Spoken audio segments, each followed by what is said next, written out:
Okay. Now, I started out as a collector back in 1989, and after being frustrated I can't find anybody to do the things the way I wanted them done, I decided to start doing some things myself. And the more I got into it, it just led over the years through several businesses. I ended up with this being a full-time job. But that's how I basically, I couldn't find anybody to do it the way I wanted it done, so I started doing it myself. What kind of things were you trying to restore in the beginning? Started out mostly Coca-Cola stuff, but then got bored with the red and white and ended up doing mostly candy machines and all the oddball stuff. Got bored with that and started buying out collections and looking for collections. And anything that's odd, anything that's different than anything anybody else has. And there's a big demand for that. But that's kind of how I got into it.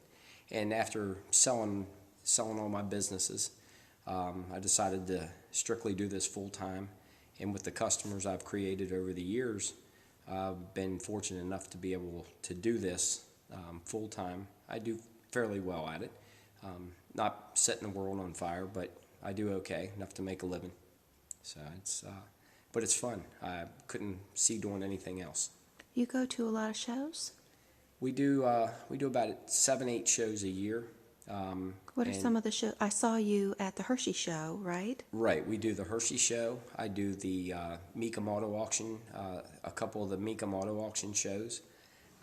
We do the Atlantic City car show in end of February, first part of March, and we were doing the Auburn show in Indiana, and we do the Chicagoland show, and that's mostly, the Chicago show is mostly for buying, but Hershey as well, like you said, and we used to do Carlisle several times a year, but Carlisle has fallen off so much over the years that it's not profitable to even show up there anymore, other than to look for things to buy.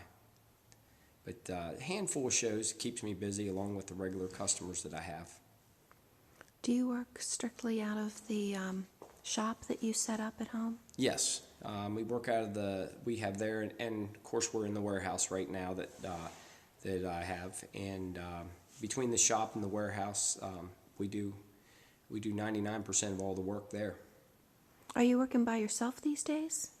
Yes, I've been working by myself for quite some time. I had Steve Ebner from Funtronics, used to own Funtronics. He and I were partnered up on several items. We separate businesses, but certain items we would partner up on, and been very good friends for years. We're still good friends, and we've kind of slowed down a little bit. Steve's more into retiring a little bit, and the way gas prices have gotten over the years, it's more expensive to travel back and forth.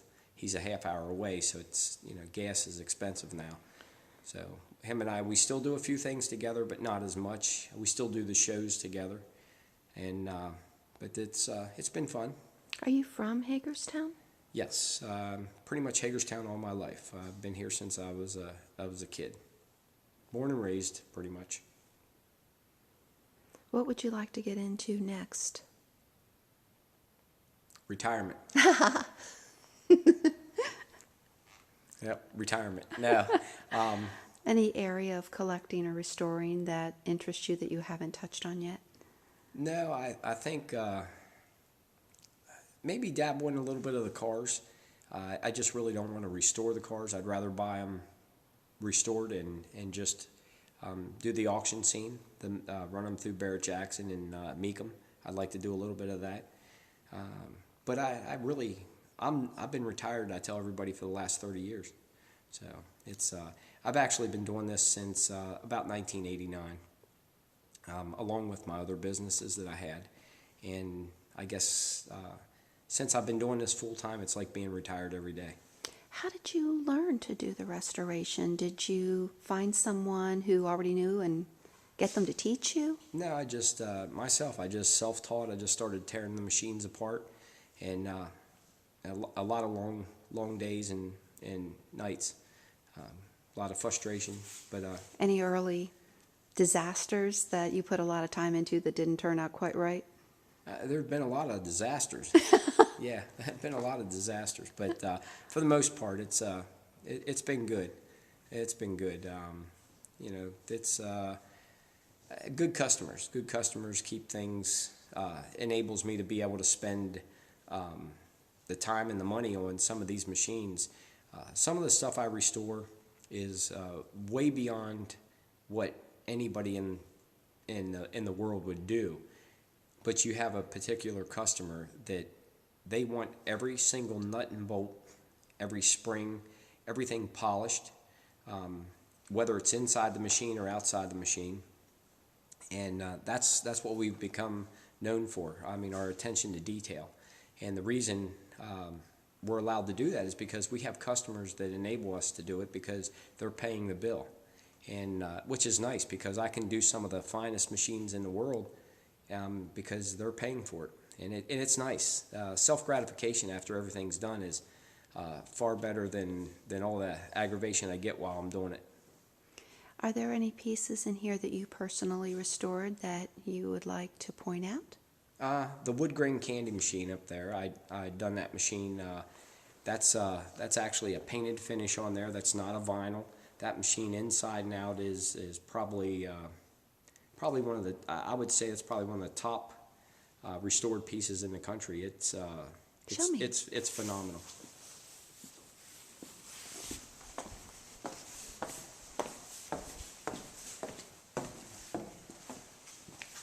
This is a Stoner Junior candy machine, and it actually has the Stoner gum unit attached to the side of it. And this is a bracket system that was made for this machine. Very hard to find, and we actually did this in a burlwood painted finish. And this is not a vinyl decal. This is actually all a painted process. And the attention to detail on this machine, inside and out, is phenomenal. There again, the customer, he didn't care what it cost. He wanted it done the way he wanted it, and he wanted the best that money could possibly buy.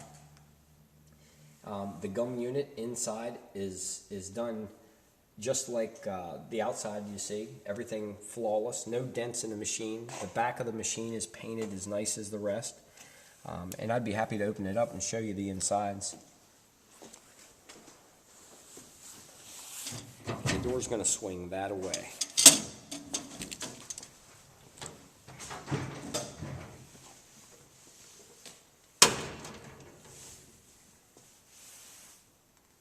And I believe this machine is a 1949 candy machine. And what this guard is in the front, this guard was put on here to keep the mice from going into the machine and getting the candy out of the insides. And that you would lift that up after the candy bar dropped. But we chromed all the brackets, polished all the springs. We put the original instructions back on the inside, the original Bond-Right decal. Even when you flip down the candy tray, everything, all the springs are all redone, all the flags that go on the inside. And this is actually what would house the candy for display in the window, and then you would pull the knob of your choice, and that would drop your candy bar. It's very nice.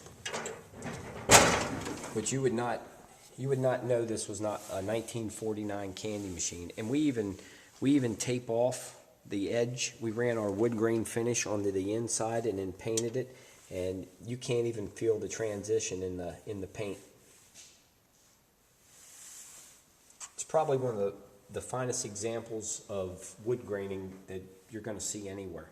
And there's 60 hours in painting this machine, and there's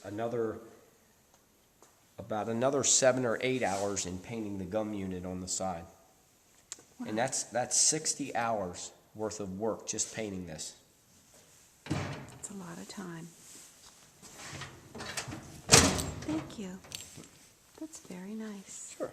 I hope that answers some of your questions.